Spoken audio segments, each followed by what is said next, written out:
The world is keeping a close watch on New Delhi tonight as Russian President Vladimir Putin begins a high-stakes two-day visit. Prime Minister Narendra Modi personally received Putin at the airport this evening. What followed were handshakes, a warm hug, smiles all around, and then a carpool ride with President Putin riding in Prime Minister Modi's car to the latter's residence. Needless to say, the bonhomie was hard to miss. This is President Putin's first visit to India in 4 years and since the outbreak of the Ukraine war.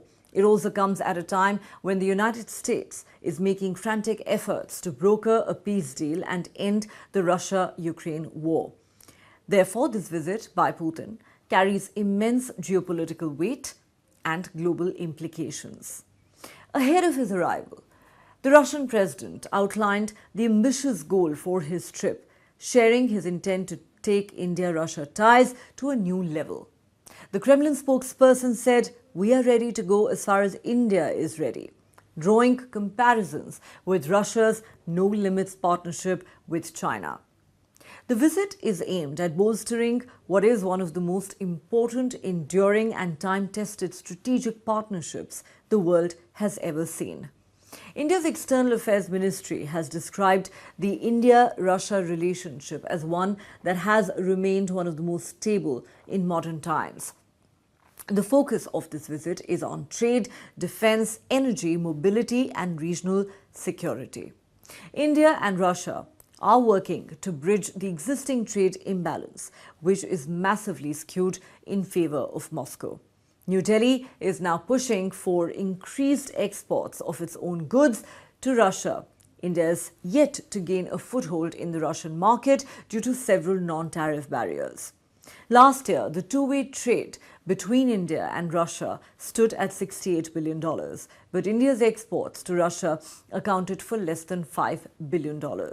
Therefore, expanding trade, diversifying the trade basket and ensuring greater access for Indian goods to Russian markets is essential for the relationship to grow. The two countries have set an ambitious bilateral trade target of $100 billion by 2030.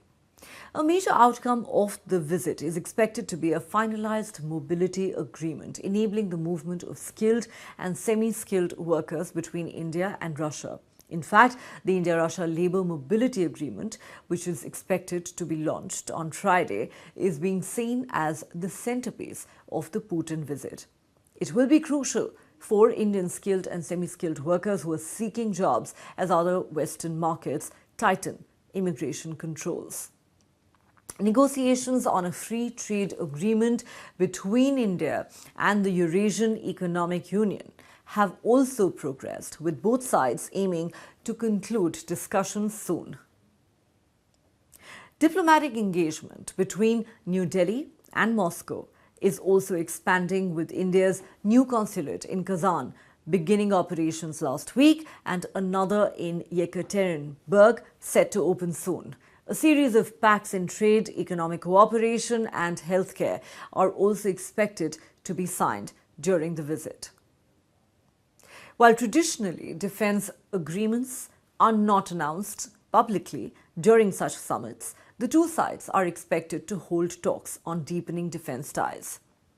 Long-standing counter-terrorism cooperation has been a consistent feature of bilateral engagement. India is considering procurement of additional S-400 air defense systems, impressed by their stellar performance during Operation Sindoor against Pakistan earlier this year. India may also explore the S-500 platform, though at the moment that remains in the realm of speculation. Talks are also expected on the potential acquisition of Sukhoi Su-57 stealth fighters and clearing pending S-400 deliveries.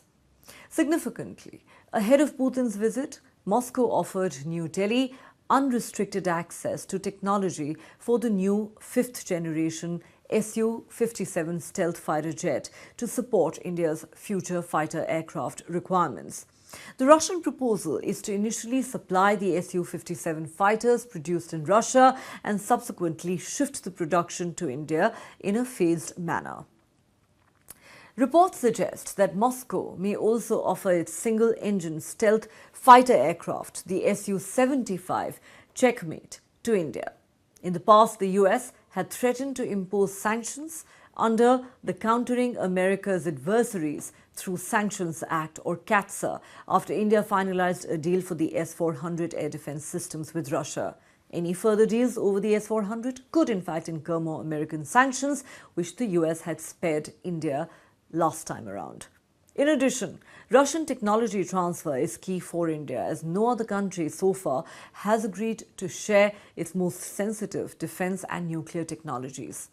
With the Duma, or Russian Parliament, now clearing the reciprocal exchange of logistics agreement, or RELOS, with India, more engagement and exercises with Russia could be expected in the days ahead. This agreement provides for reciprocal use of military infrastructure between India and Russia and reciprocal provision of technical and logistical support for warships and military aircraft. The Indian Parliament is expected to pass amendments to the Civil Liability for Nuclear Damage Act in the ongoing winter session. Prime Minister Narendra Modi announced recently a major push for nuclear power. In the energy sector, Russia has reportedly offered additional discounts to India on crude oil amid shifting global market dynamics, not to mention the growing pressure that we are facing from the United States to stop buying Russian oil. President Donald Trump has imposed a staggering 50% tariffs on India. 25% of those tariffs are a punitive measure targeting India's purchases of Russian oil. Russian oil by far is the most contentious aspect of India-Russia ties now from the standpoint of the West. Following a rapid expansion in India's oil purchases from Russia that went from less than 2% of its oil basket prior to the Ukraine war to 40% last year, India-Russia trade has gone from its average bilateral trade of $10 billion to almost $69 billion last year.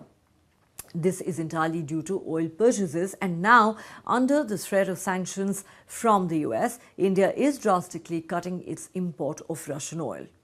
Therefore, the question is, how will the two sides manage to meet their goal of $100 billion by 2030, as is the target? As Prime Minister Narendra Modi and President Vladimir Putin sit down for talks, they'll also discuss major international developments, including the Russia-Ukraine war, with India reiterating its support for dialogue and diplomacy.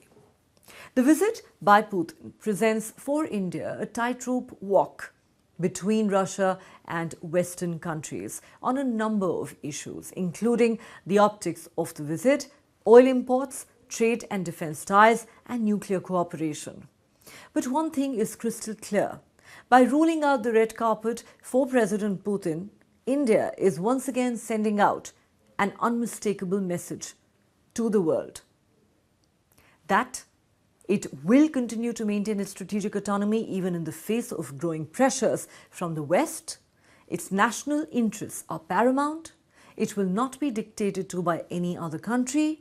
It will most certainly not be forced into binary choices, and it will not give up on its historical ties with Russia just because the West doesn't like it, the threat of sanctions notwithstanding. Regardless of what emerges from this visit, one thing is clear. As the world keeps a hawk's eye, the India-Russia relationship can only emerge stronger from here.